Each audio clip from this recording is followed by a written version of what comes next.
নমস্কার দর্শক বন্ধুরা, লক্ষ্মীর পঞ্চব্যঞ্জনে আপনাদের সবাইকে স্বাগত জানাই। আশা করি আপনারা সবাই ভালো আছেন, আমিও ভালো আছি।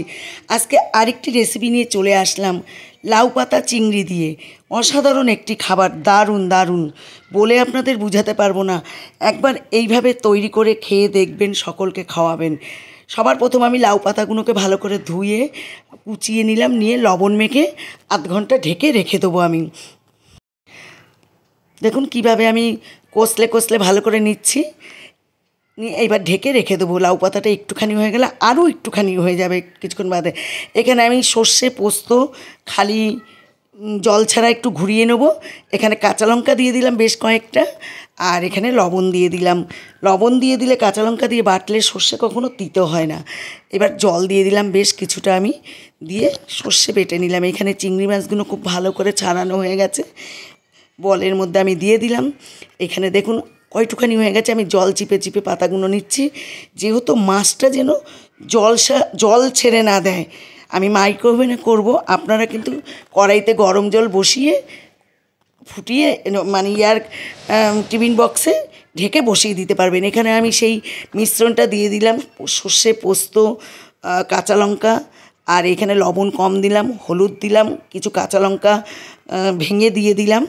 দিয়ে আমি সব কিছু দিয়ে ভালো করে মেখে নেবো। নারকেল কোড়া দিলাম, দিয়ে আমি ভালো করে মেখে নেবো। এখানে আমি দেখুন, এখানে আমি সর্ষে পোস্ত নারকেল কোড়া, তারপরে হলুদ লবণ লাউ পাতা চিংড়ি মাছ সব দিয়ে ভালো করে মেখে কাঁচা তেল খুব ভালো করে কাঁচা তেল একটু বেশি করে দিয়ে মেখে আমি মাইক্রোওভেনে দিয়ে দেবো। এবার ঢেকে দেখুন মাইক্রোওভেনে আমি প্রথমে 5 মিনিট দেবো, দিয়ে আবার বের করব, করে নাড়াচাড়া করে নেব, নিয়ে আবার আমি 5 মিনিট দেবো। দিয়ে আমি একটুও জল ছিল না, একদম মাখো মাখো হয়েছে। দেখুন আমি আবার 5 মিনিট দিয়ে আমি বসিয়ে দিলাম।